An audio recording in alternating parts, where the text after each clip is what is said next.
National Cabinet has agreed that rapid antigen testing will be available on a concessional basis to welfare recipients. Do you believe that this goes far enough? Good morning. No, I don't think it does. Human Rights Watch is really concerned that Australians on lower incomes still won't be able to afford these tests. And we think it's so important to stop the spread that everyone has the ability to access the resources that they desperately need. People are only trying to do the right thing. People who are looking after vulnerable parents, after sick loved ones. People want to know that they're not spreading this disease. And if they don't have the financial resources to access these tests, then that's a real concern. It's been so distressing to see the Australians in recent days who have been lined up trying to do the right thing and they're not able to do that. People feel abandoned and let down by the government. And while this is a good step in the right direction, we're still concerned that not everyone who needs to access these tests will be able to do so. What are some of the stories that you're hearing of people who are living in these marginal communities and desperately trying to access a test? I think it's feeling just so abandoned. That's what's being repeated to me. And it's unusual to hear that word. I've worked in a lot of countries around the world, but to hear that continuously over the last few days, people are saying that they just don't know where to turn, who's going to help them, who to call, where to go.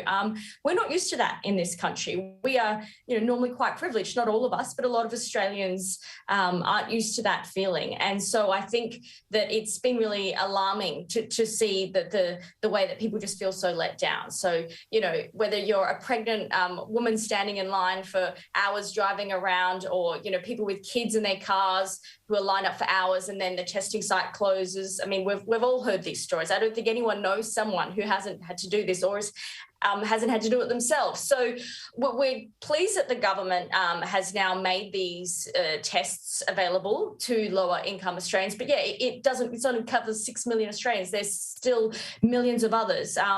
People in places like Sydney and Melbourne where the living costs are so high, and if you have a couple of kids, this stuff will just still be unaffordable. So we're hoping that the government will remain flexible, and we'll see how this plays out over the next few weeks. But we are concerned that the testing will only be for those Australians who can afford it, and that's not good enough.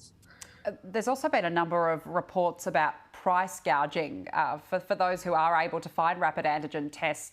The costs are going through the roof. The ACCC has announced an investigation. Does Human Rights Watch welcome that investigation? Yeah, it is a step in the right direction, and we really do welcome that. It's been so disturbing to see the marked up prices on these resources that really should be provided by free from the government, and other governments are doing that. We all know what's happening in other countries like the United Kingdom. So I welcome that step, but what I think we really need to keep in mind is that a pandemic is not a time to be focusing on making profits. And Human Rights Watch and other groups like Amnesty International and MSF, we've really been focusing on trying to ensure that we have vaccine equity, not just, in Australia, but across the world, because until we're all safe, until we're all protected from COVID, no one is safe. You're only as safe as your most vulnerable neighbour. And right now, only 11% of Africa is fully vaccinated.